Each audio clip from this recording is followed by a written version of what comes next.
that every living organism shows growth.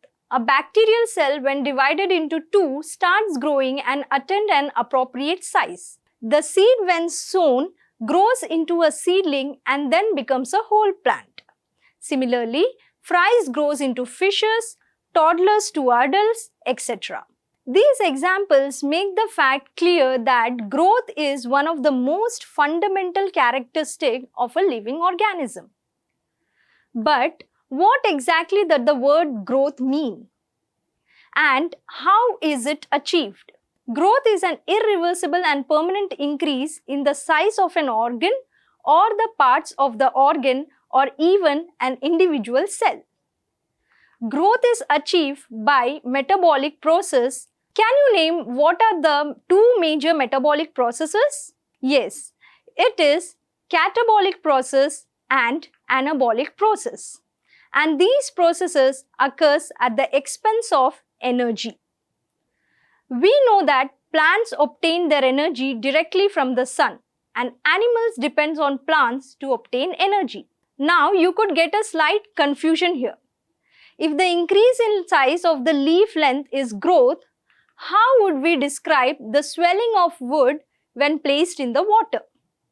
In fact, swelling in the wood occurs due to the increase in the moisture content of the wood cells.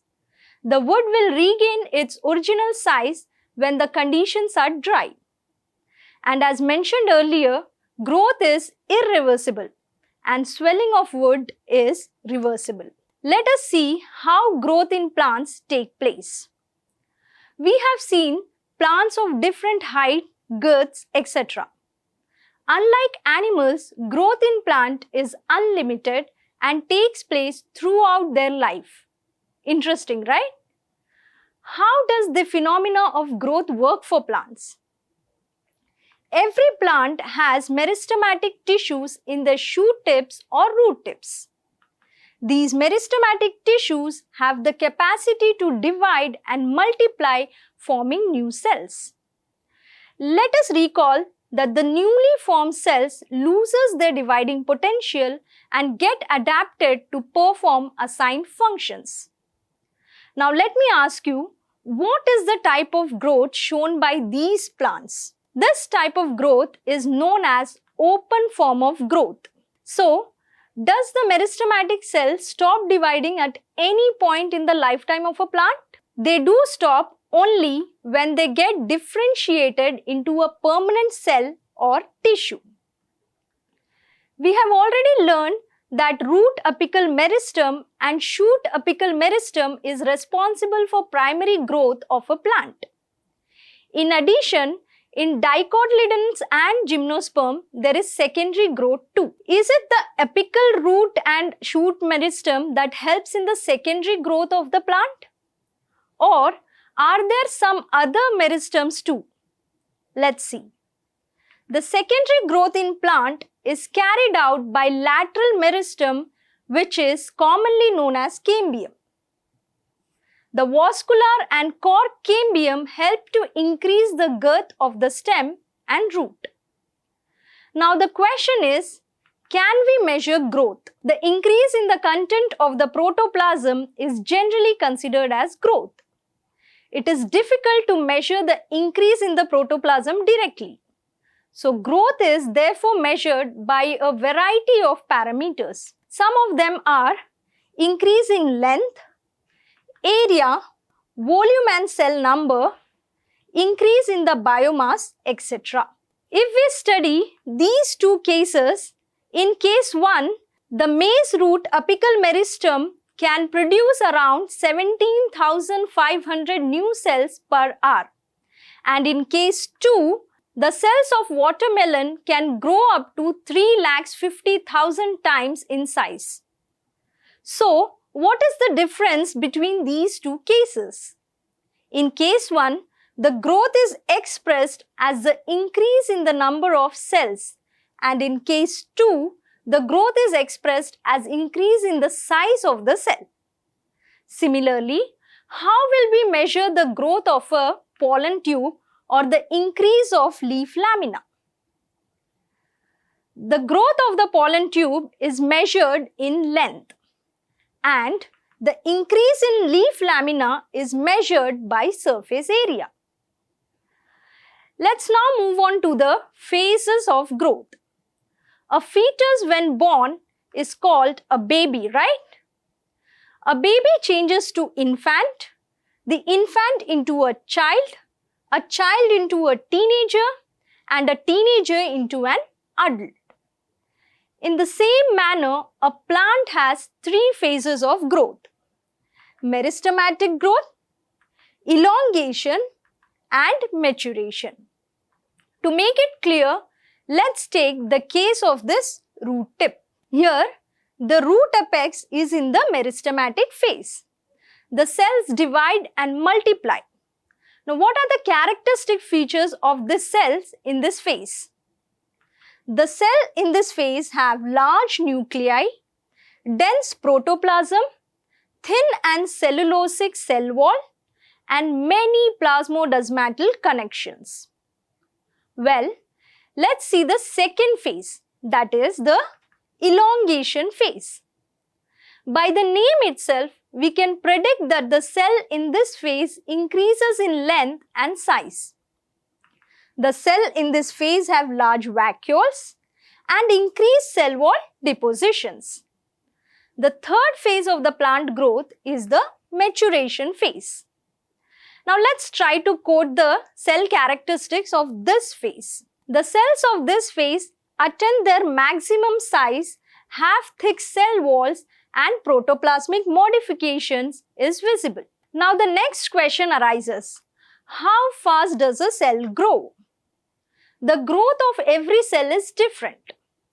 The increased growth of a cell per unit time is termed as growth rate.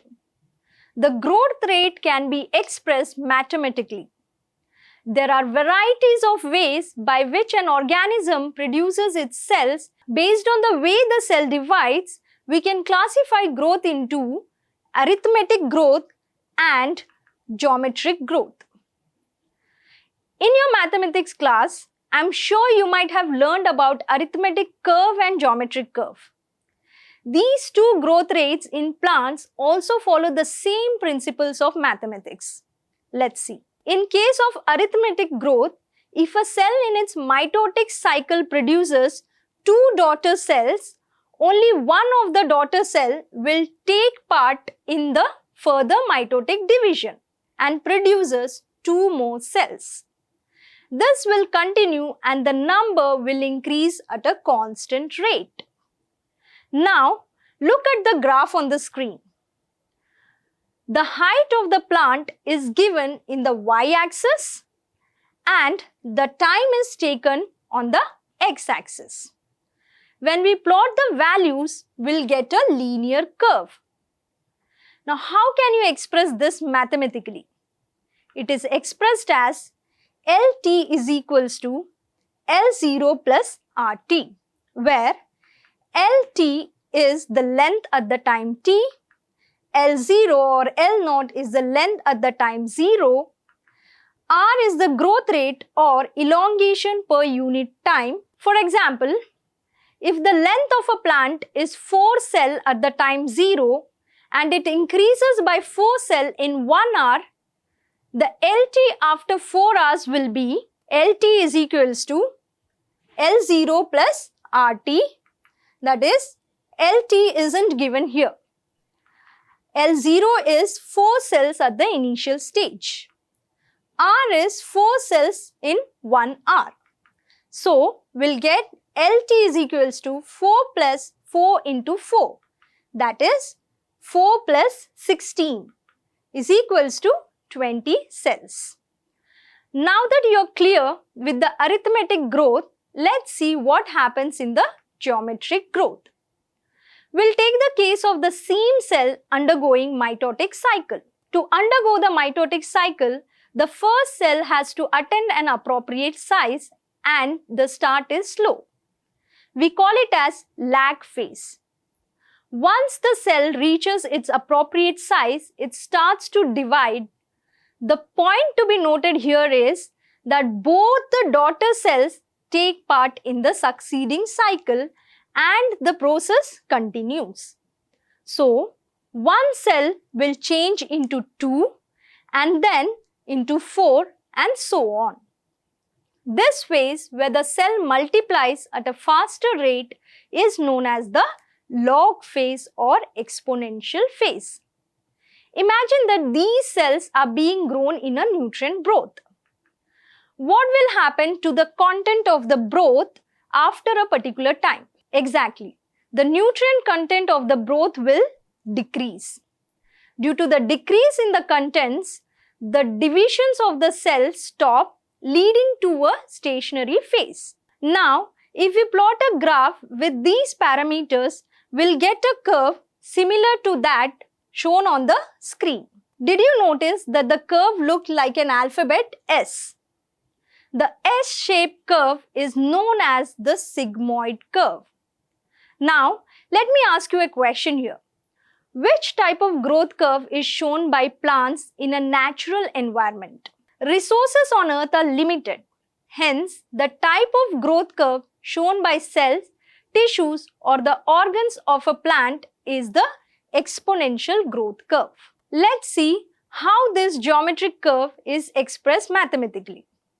We can express this curve as W1 is equals to W0 e raised to RT, where W1 is the final size of the plant or the organ, W0 is the initial size, R is the growth rate, T is the time of growth, E is the base of the natural logarithm. The most important point here is R is a relative growth rate and is also the measure of the ability of the plant to produce new plant material.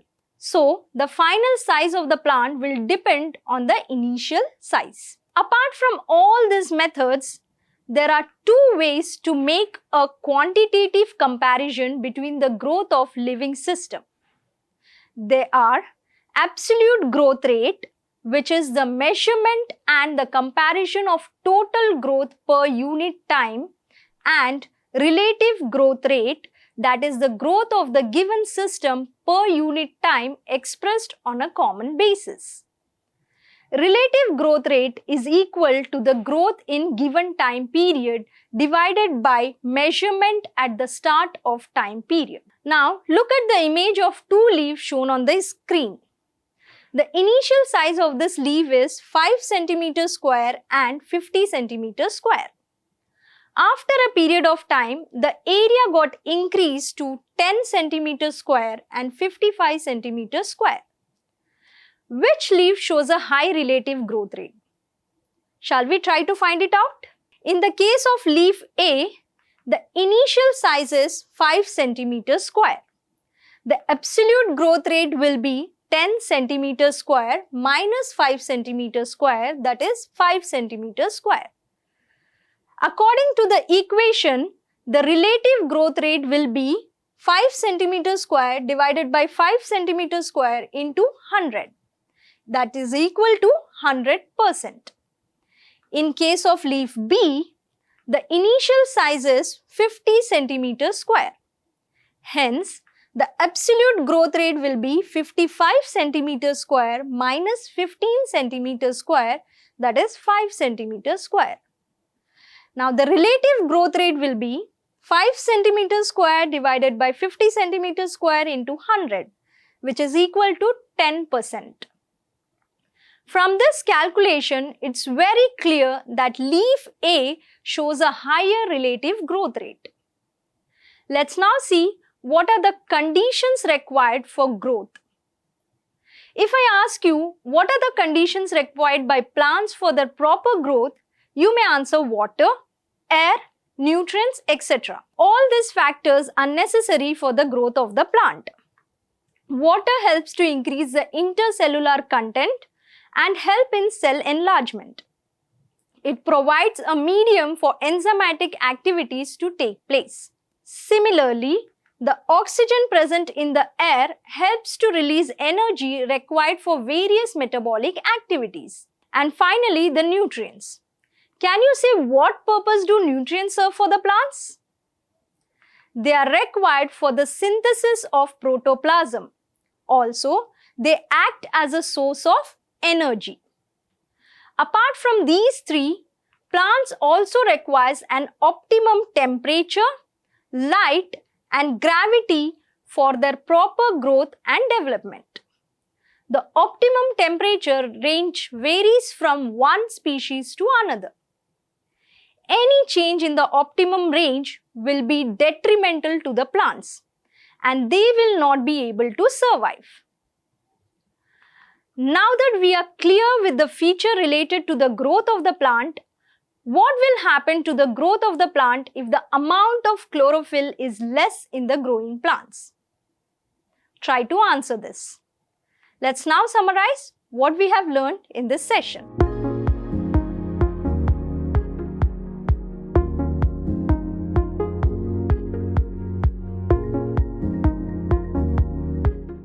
Manorama Horizon. Learning made simple.